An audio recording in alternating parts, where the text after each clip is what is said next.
Welcome to Empathy Stories, where compelling narratives of courage and justice come to life. Today, immerse yourself in the gripping tale of James Johnson, an elderly man wrongfully accused and shot by a police officer, unaware of his millionaire son's influence.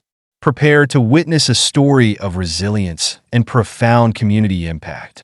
In the sprawling metropolis of Los Angeles, where the sun-kissed streets buzzed with the relentless energy of daily life, James Johnson epitomized quiet dignity.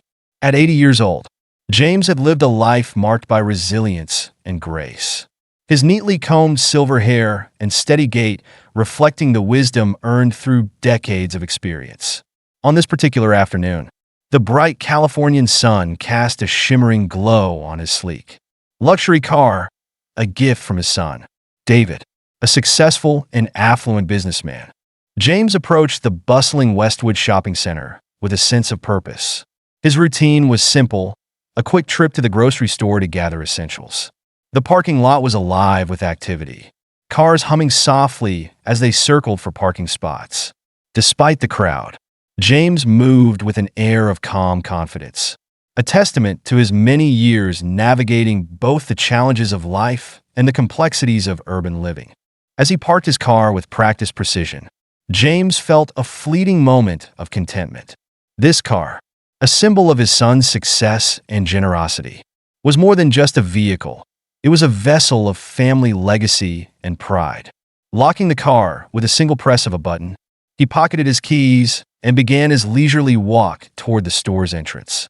The scent of autumn leaves mingling with the aroma of freshly baked bread wafting from the nearby bakery. Inside the store, James moved efficiently through the aisles, selecting items with deliberate care. His interactions were minimal but polite, each gesture reflecting his respectful nature. At the checkout, he exchanged a few kind words with the cashier. Their brief conversation, a small but meaningful exchange of humanity in the midst of a busy day. Exiting the store, James carried his groceries with ease, a soft smile playing on his lips. The parking lot was now quieter, the afternoon rush subsiding as more people settled into their shopping routines. As he approached his car, a subtle unease began to gnaw at him, a feeling he couldn't quite place. Near his vehicle stood a figure that immediately caught his attention, Officer Michael Smith, a man known for his stern demeanor and unwavering adherence to protocol. Officer Smith was a tall, imposing presence in his crisp uniform, his eyes fixed intently on James as he approached. James couldn't recall any prior interactions with the officer, yet there was an unmistakable tension in the air. Brushing off the uneasy sensation, James reassured himself that everything was in order. After all, he had parked his car securely, and there was no reason to suspect any wrongdoing. As James reached the driver's side door, the atmosphere shifted palpably. Officer Smith moved with purpose, his steps deliberate as he approached the car. Without preamble, the officer wrapped his hand firmly around the driver's side window and motioned for James to roll it down. Confusion flickered across James's face as he complied, his voice calm but puzzled. "Officer, I believe there's been a mistake. This car belongs to me. It was a gift from my son." But Officer Smith's expression remained unchanged, his skepticism evident. "Do you have any proof of ownership, sir?" he demanded, his tone leaving no room for negotiation. James reached into his pocket, hoping to find something that could clarify the misunderstanding. However, all he had were his keys and wallet. "I can call my son and have him send over the registration documents," he offered, trying to keep the situation from escalating. The officer's demeanor darkened, his eyes narrowing as if the very idea of digital proof was too flimsy to consider. "Digital documents are easily forged. I need something tangible," Officer Smith retorted sharply. James felt a surge of frustration and helplessness. "I assure you, officer, there's no reason to doubt my ownership. Please, let me explain." But Officer Smith was unyielding. His body language radiated authority and suspicion, leaving James no choice but to comply with his demands. "Step out of the car, sir. We need to take you in for questioning," the officer ordered, his hand inching towards his holster. James hesitated, his mind racing to understand how a simple trip to the grocery store had spiraled into this nightmare. "Officer, I've done nothing wrong. Please, let me handle this peacefully," he pleaded, his voice steady despite the rising panic in his chest. Ignoring James's pleas, Officer Smith's patience wore thin. In a split-second decision fueled by adrenaline and perceived threat, the officer drew his weapon. The sound of the gunshot pierced the quiet afternoon, sending shockwaves through the parking lot. James collapsed to the ground, pain searing through his leg as he tried to process the brutality of the moment. Gasps and screams erupted from onlookers as Officer Smith stood over James, his face a mask of duty and detachment. The elderly man's cries for help were met with a stunned silence, the gravity of the injustice unfolding before them too stark to immediately comprehend. Blood seeped through the fabric of James's pants, staining the pristine white of his shirt, a stark visual testament to the senseless violence inflicted upon him. Bystanders began to gather, some recording the incident on their phones, their faces etched with disbelief and outrage. The tension in the air was thick, the initial shock giving way to a collective sense of indignation as the reality of what had transpired settled in. James, struggling to stay conscious, tried to reach out for assistance, his voice weak but filled with desperation. "Please, help me," he whispered, the words barely audible over the cacophony of emotions around him. From an outsider's perspective, the scene was a chilling reminder of the fragility of justice and the devastating consequences of unchecked authority. James Johnson, a man of 80 years, was reduced to a victim of systemic failure, his life irrevocably altered by a moment of misplaced judgment and excessive force. The quiet dignity he had carried throughout his life was shattered in an instant, replaced by the harsh reality of racial profiling and the abuse of power.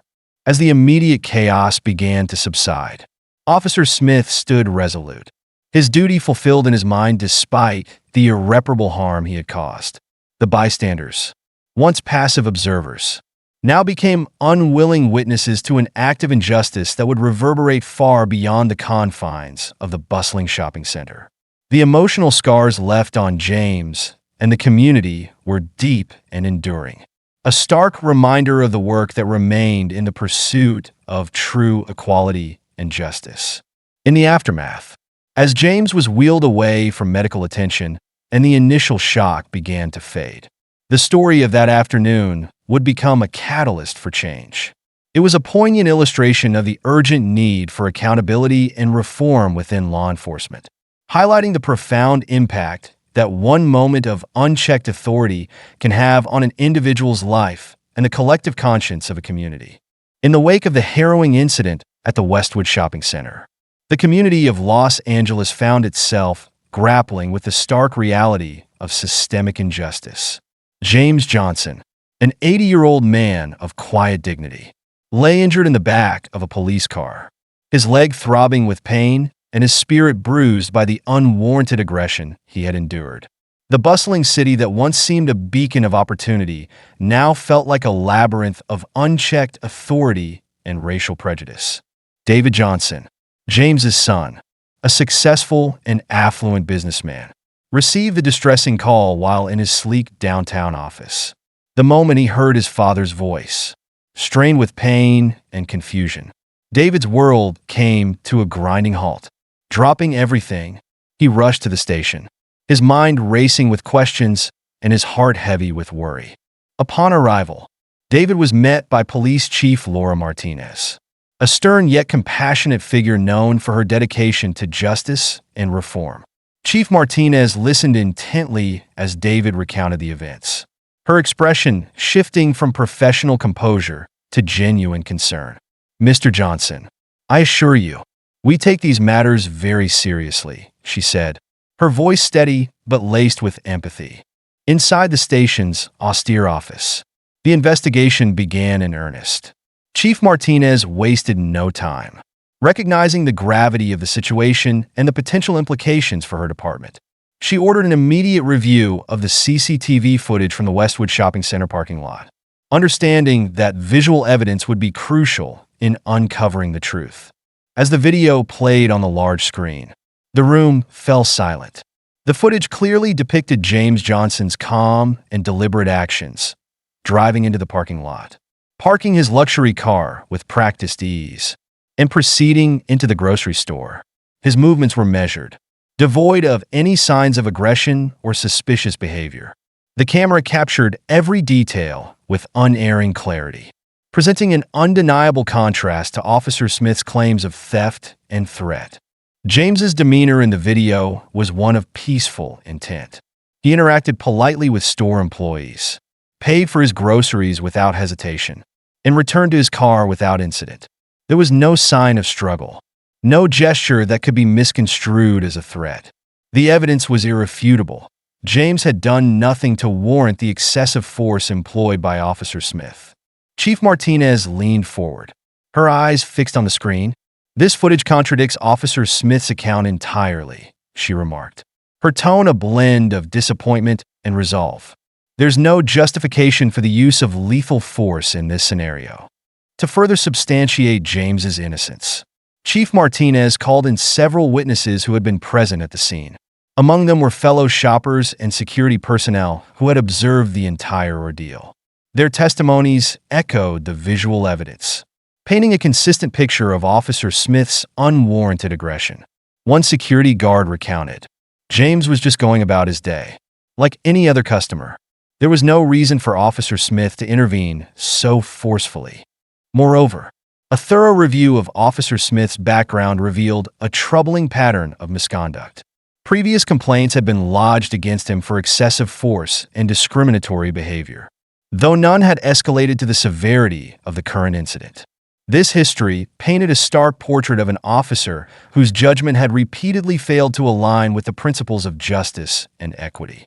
As the investigation progressed, the weight of the evidence bore down on Officer Smith. The culmination of CCTV footage, witness testimonies, and his own disciplinary record left little room for denial. Chief Martinez convened a meeting with her senior staff, her decision clear and resolute. Officer Smith's actions were not only unjustifiable, but also a gross abuse of his authority. Effective immediately, he is suspended pending further review and will be subject to disciplinary actions, she declared, her voice firm. The announcement sent shockwaves through the department. Colleagues who had once respected Officer Smith now viewed him with a mixture of disbelief and disappointment. The ramifications of his actions extended beyond his personal career, threatening to undermine the integrity of the entire police force. Chief Martinez, understanding the delicate balance of maintaining order while addressing misconduct, took it upon herself to spearhead reforms aimed at preventing such abuses in the future. Meanwhile, David Johnson remained a pillar of strength and determination. He visited his father regularly, providing emotional support and ensuring that James received the medical care he needed. Their bond, already strong, deepened through the shared ordeal, reinforcing the importance of family and resilience in the face of adversity. As news of the investigation's findings spread, the community began to rally around James and David. Support poured in from unexpected quarters, neighbors, former colleagues, and even strangers touched by the story of an elderly man wrongfully accused and injured. The incident ignited conversations about racial profiling and the urgent need for accountability within law enforcement, prompting local leaders and activists to advocate for meaningful change. In the quiet moments of reflection, James grappled with the emotional scars left by the encounter. The physical pain in his leg was compounded by the psychological trauma of being treated as a criminal without cause. Yet, amidst the turmoil, there was a glimmer of hope, a recognition that justice had been served, albeit belatedly. The dismissal of Officer Smith and the subsequent reforms symbolized a step toward rectifying the wrongs and fostering a more equitable society. From an outsider's perspective, the investigation and its revelations were a powerful testament to the importance of evidence-based justice and the critical role of accountability in law enforcement. The story of James Johnson underscored the profound impact that systemic biases and unchecked authority can have on individuals, particularly those from marginalized communities. It also highlighted the transformative power of community support and the relentless pursuit of truth in the face of injustice. As Chief Martinez continued to implement reforms and advocate for a more transparent and compassionate police force, the legacy of James Johnson's ordeal served as a catalyst for lasting change. The lessons learned from this tragic incident reverberated through the community, inspiring a collective commitment to empathy, understanding, and the unwavering pursuit of justice for all. In the days that followed the harrowing incident at the Westwood Shopping Center, the city of Los Angeles found itself engulfed in a whirlwind of emotions and conversations. James Johnson's unjust shooting had ignited a firestorm of outrage and introspection, compelling both the community and law enforcement to confront uncomfortable truths about racial profiling and systemic bias. James, now recovering in a hospital bed, faced not only the physical pain from his wounded leg, but also the emotional scars of being wrongfully accused and violently treated. His son, David Johnson, remained steadfast by his side, embodying unwavering support and determination to seek justice. Their bond, already strong, was now fortified by the shared trauma and the relentless pursuit of accountability. As news of the incident spread, the community began to rally around James and David.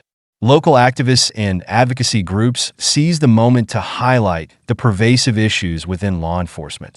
Protests erupted outside the police department's headquarters, with citizens demanding transparency, accountability, and comprehensive reforms. The air was thick with a mix of anger, sorrow, and a collective yearning for change. Chief Laura Martinez, recognizing the gravity of the situation, took immediate steps to address the concerns raised by the incident. She held a press conference, publicly acknowledging the department's failings and outlining a roadmap for meaningful reform. This tragedy is a stark reminder of the work we must do to ensure justice and equality for all, she declared, her voice steady but tinged with remorse. Her commitment to overhauling training programs and implementing stricter oversight resonated deeply with the community, fostering a fragile hope that change was possible. Meanwhile, James's story became a catalyst for broader conversations about race, authority, and the human cost of prejudice. Community forums and town hall meetings were organized, providing platforms for individuals to share their experiences and advocate for systemic change. James and David were frequently invited to speak, their voices lending authenticity and urgency to the movement. Through these gatherings, the community began to forge a united front, driven by empathy and a shared desire to prevent such injustices from recurring.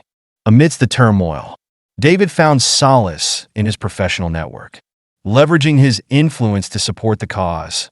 He collaborated with influential figures and business leaders to fund initiatives aimed at fostering better relationships between law enforcement and marginalized communities. His efforts underscored the importance of using privilege responsibly, channeling resources toward creating a more equitable society. James, though physically weakened, emerged as a symbol of resilience and dignity. His quiet strength and unwavering belief in justice inspired those around him to persevere despite the challenges they faced. Friends, neighbors, and even strangers extended their support, offering words of encouragement and tangible assistance. The elderly man, once a target of baseless suspicion, was now revered as a beacon of courage and a reminder of the fragility of human rights. The investigation into Officer Michael Smith's actions progressed swiftly, the overwhelming evidence of his misconduct leaving no room for doubt.